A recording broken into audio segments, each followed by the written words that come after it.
بسم الله الرحمن الرحيم ووصينا الإنسان بوالديه حملته أمه وهنا على وهن وفصاله في عامين أن اشكر لي ولوالديك إلي المصير وإن جاهداك على أن تشرك بي ما ليس لك به علم فلا تطعهما وصاحبهما في الدنيا معروفا واتبع سبيل من أناب إلي ثم إلي مرجعكم فأنبئكم بما كنتم تعملون صدق الله العظيم.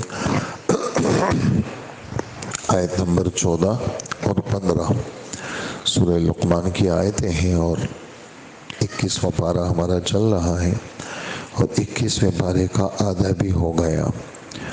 تو ان دو آیتوں میں جمعرات والے دن آپ حضرات کی خدمت میں کافی ساری باتیں آئی تھیں کہ حضرت لقمان کی نصیحتوں کا سلسلہ، پھر حضرت لقمان کے بارے میں کچھ وضاحت آئی کہ یہ کون ہیں اور اپنے بیٹے کو انہوں نے جو نصیحتیں کی ہیں ان میں پہلی نصیحت عقیدے کے متعلق ہے، اللہ کے ساتھ غیر کو شریک نہیں کرنا. اس کی بھی وضاحت بدھ والے درس میں آئی ہے. اور جمعرات والے درس میں والدین کے ساتھ اچھا سلوک کرنا اور والدین کا خیال رکھنا، والدین کے ساتھ رہنا، والدین کی خدمت کرنا، اس لیے کہ یہ نعمتیں ایسی ہیں ان کا کوئی بدل نہیں ہے. آدمی بہت کوشش کر لے تو ماں جیسی شخصیت نہیں لا سکتا اور باپ جیسی شخصیت نہیں لا سکتا. تو یہ اللہ پاک کی طرف سے جس کو ملی ہے وہ نعمت ہے، اس کو چاہیے ان کی قدر کرے، ان کے پاس رہے، ان کی خدمت کرے اور ان کے پاس حاضری دے، بس بیٹھے. ان کے جو رحمتیں ماں پہ باپ پہ برستی ہیں ان رحمتوں برکتوں کا حصہ اس کو بھی ملے گا. اس لیے یعنی ماں باپ کے پاس رہنے کا حکم ہے. کافی تفصیل سے جمعرات والے بیان میں اس میں بات آئی تھی. جو آیت کا خلاصہ ہے اس میں یہ ہے کہ ہم نے انسان کو تاکیدی حکم دیا ہے کہ اپنے والدین کے ساتھ وہ اچھا سلوک کرے، خصوصاً ماں کے ساتھ. اور ماں کا حق کیوں بیان کیا ہے؟ کہ ماں کا حق اس لیے بیان کیا ہے کہ ماں نے تمہیں پیٹ میں اٹھایا اور مشقتیں تمہارے لیے اٹھائی، ابتدا سے لے کر انتہا تک. ایک تو یہ ماں کے لیے پریشانی تھی، تمہیں پیٹ میں اٹھایا. نمبر 2، جب ولادت کا وقت آتا ہے تو یہ بھی موت اور حیات کی کشمکش ہوتی ہے. بہت ساری خواتین مر جاتی ہیں اور تکلیف میں آ جاتی ہیں اور مشقت میں آ جاتی ہیں. تو یہ جو ولادت کا وقت ہے چونکہ یہ بھی ایک مشکل مرحلہ ہے اور ولادت کے موقع پر آر یا پار، یا عورت بن جائے گی یا دنیا سے رخصت ہو جائے گی. تو یہ مشقت بھی یہ اپنی اولاد کے لیے اٹھاتی ہے یہ عورت، اس لیے یہ دوسرا حق ہے. تیسرا، جب یہ پیدا ہو جاتا ہے تو یہ تو کچھ جانتا ہی نہیں ہے، نہ اس کو کھانے پینے کا ہوش ہے، نہ پیشاب پخانے کا ہوش ہے. اس کو کیا پتہ؟ بس ماں کے دل میں اللہ پاک نے محبت ڈال دی، باپ کے دل میں اللہ نے شفقت ڈال دی. ماں اس کو سینے سے لگاتی ہے، اس کے پیشاب پخانے کو برداشت کرتی ہے اور ہر طرح کی راحت دینے کی کوشش کرتی ہے. یہ صرف ماں کرتی ہے، یعنی باپ اس میں نہیں کرتا، کچھ بھی نہیں کرتا. باپ کو تو گن آتی ہے لیکن ماں کو اپنے بچے سے گن نہیں آتی. ماں جتنا بھی گندا ہو بچہ اس کو اپنے سینے سے لگائے گی، اس کو چومے گی، چاٹے گی. یہ سب چیزیں اللہ نے ماں کے دل میں رکھی. تو یہ ساری چیزیں جو ماں برداشت کرتی ہے یہ تیسرا حق ہے ماں کا. اسی وجہ سے حضور صلی اللہ علیہ وآلہ وسلم سے کسی نے پوچھا، من احق بحسن صحابتی، اللہ کے رسول میں سب سے زیادہ کس کے ساتھ رہوں؟ کون زیادہ حقدار ہے کہ میں اس کے ساتھ رہوں، اس کا حق ادا کروں؟ حضور صلی اللہ علیہ وآلہ وسلم نے فرمایا تیری ماں.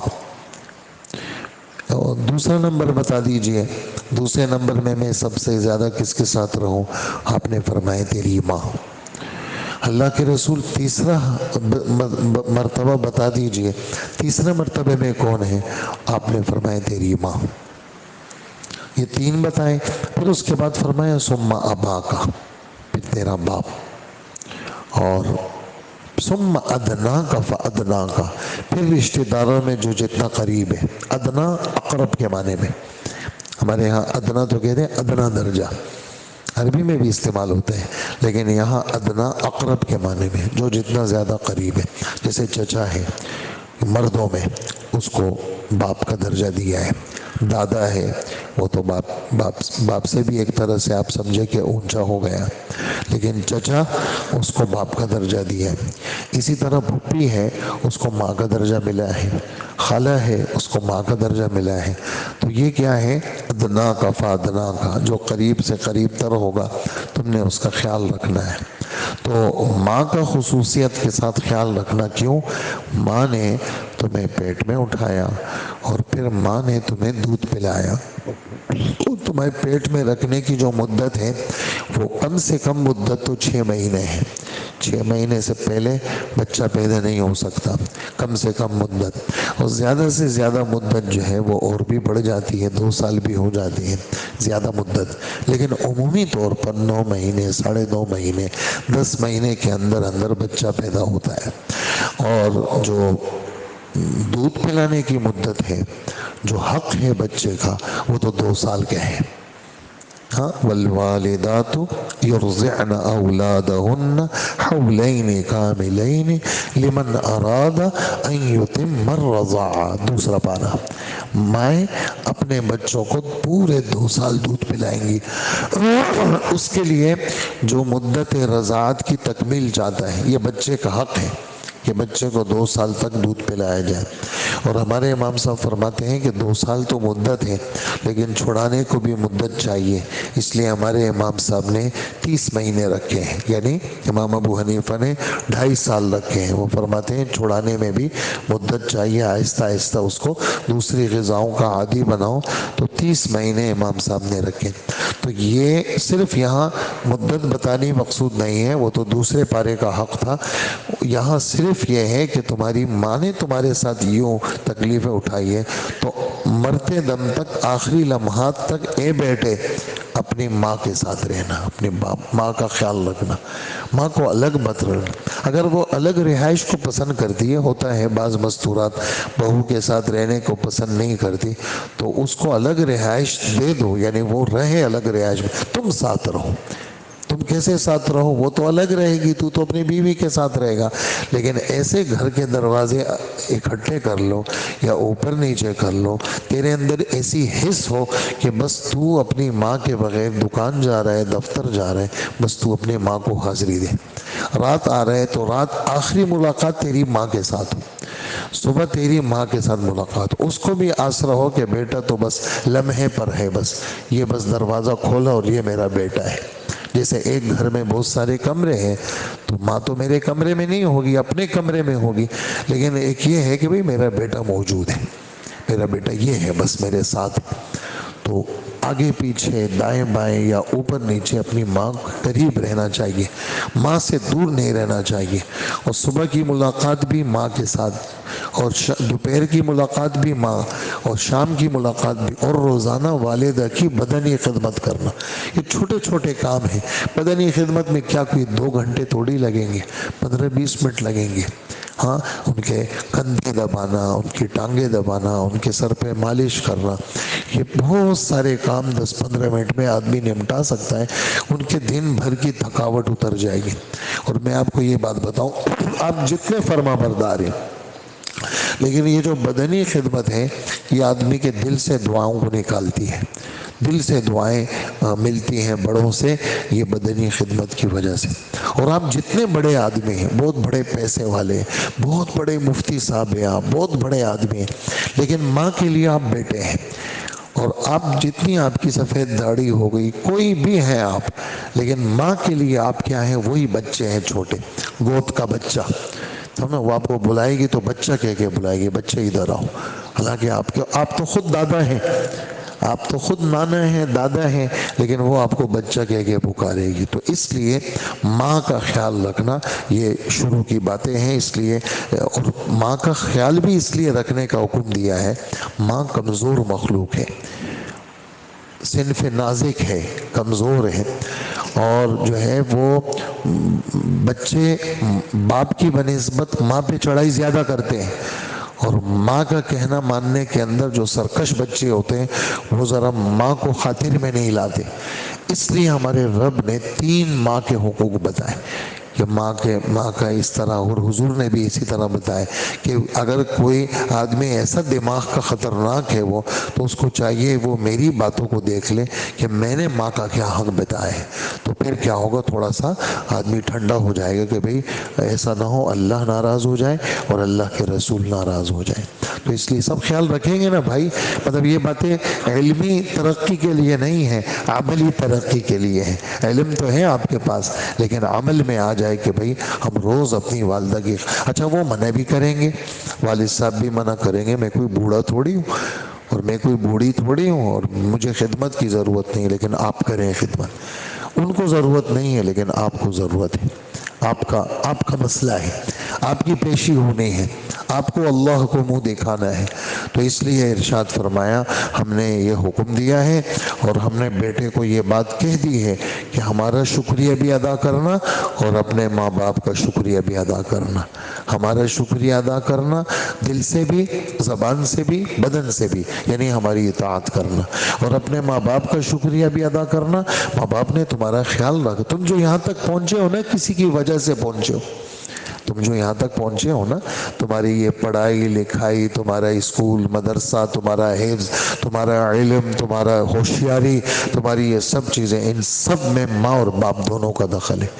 ان سب میں ماں اور باپ ہمارے لیے روزے رکھتے ہیں نفلی، ماں اور باپ ہمارے لیے منتیں مانتے ہیں، ماں اور باپ ہمارے لیے نفلیں پڑھتے ہیں، ماں اور باپ ہمارے لیے حج عمرے کرتے ہیں، اور ہمارے لیے وہ ساری مشقتیں برداشت کرتے ہیں۔ اس لیے حکم ملا ہے کہ بھئی والدین کا شکریہ ادا کرو، اور شکریہ کیا ہے، ان کی خدمت کرو، ان کے سامنے رہو، اور فرمایا یہ بات ذہن میں رکھنی چاہیے کیا، میرے پاس سب کو آنا ہے، میرے پاس یہیں پر آپ سمجھے کہ آیت کو ختم کر دیا، آگے اور حکم ہے اور تفصیلات ہے اور باتیں، وہاں الگ سے فرمایا کہ تم سب کو میرے پاس آنا ہے، اور دیکھو میں تمہیں بتا دوں گا کہ تم نے جو جو کیا ہے نا وہ سب کا حساب کتاب لوں گا تم سے۔ ادھر الگ فرمایا، ادھر اس آیت کو ختم کر رہے ہیں کہ میرا شکریہ ادا کرو، اور میرے اور اپنے ماں باپ کا شکریہ ادا کرو، اور یہ بات ذہن میں رکھنا کہ میرے پاس آنا ہے، اور میرے پاس آنا ہے اس کو یوں نہیں کہا میرے پاس آنا ہے، بلکہ صرف میری پاس آنا ہے۔ یہ صرف کا ترجمہ کہاں سے چل رہا ہے، یہ الیہ کو پہلے لے کے آئے ہیں، حالانکہ الیہ کا حق یہ ہے کہ یہ بعد میں آئے، المصیر الیہ، یعنی لوٹ کے آنا ہے، ہمارے پاس آنا ہے، لیکن کیا فرمائے، الیہ المصیر، صرف میرے پاس تمہیں آنا ہے، یعنی اور کہیں تم ریورس نہیں ہو جاؤ گے۔ اگر تمہیں مرو گے تو صحیح تم، لیکن ایسا نہ ہو تم ادھر ادھر ہو جاؤ، تمہیں صرف میرے پاس آنا ہے، اور میں تم سے پھر پوچھوں گا کہ تمہیں میں نے ماں دی تھی، باپ دیا تھا، تم نے کیا کیا، ذرا کارگزاری تو سناؤ، تمہیں میں نے بھیجا تھا دنیا کے اندر، تم ایسے ہی کھانے پینے اور کمانے کے لیے اور عیاشیوں کے لیے بھیجا تھا، تمہیں اس لیے بھیجا تھا کہ تم نے ماں باپ کا کیا حق ادا کیا، اس لیے فرمایا تم سب کو میرے پاس آنا ہے۔ اس لیے دوستو یہ باتیں میرے آپ کے لیے ہیں، اللہ پاک ہمیں عمل کی توفیق عطا فرمائے۔ ایک ہی آیت ہوگی، آگے تھوڑی سی تفصیلات ہیں، اس کو ہم چھوڑ دیتے ہیں۔ آیت نمبر 14 کی وضاحت سن لیجئے۔ اور ہم نے انسان کو اپنے والدین کے بارے میں یہ تاکید کی ہے کہ ان کا خیال رکھو، وَوَصَّيْنَا الْإِنسَانَ بِوَالِدَيْهِ، تاکیدی حکم ہے، وصیت، بیٹا میری وصیت کو یاد رکھنا، اردو میں بھی کہتے ہیں نا وصیت عمومی طور پر ہم کہتے ہیں موت کے بعد جو چیز وجود میں آتی ہے نا اس کے لیے وصیت کا لفظ استعمال ہوتا ہے۔ بھئی اب ابا نے وصیت کی تھی، یعنی زندگی میں کہا تھا کہ میرے مرنے کے بعد یہ کرنا، اس وصیت، یعنی وصیت کے لفظ کے اندر تاکید کا مفہوم ہے۔ تاکید کا ترجمہ کیا ہے، کسی بات کو پختہ کرنا، تاکید عربی لفظ ہے، تاکید کسی بات کو پکا کرنا، مضبوط کرنا۔ تو ہم نے مضبوطی عہد لیا ہے انسان سے، کس بات کا، کہ اپنے ماں باپ کے ساتھ اچھا سلوک کرنا، کیونکہ اس کی ماں نے اسے کمزوری پر کمزوری برداشت کر کے پیٹ میں رکھا،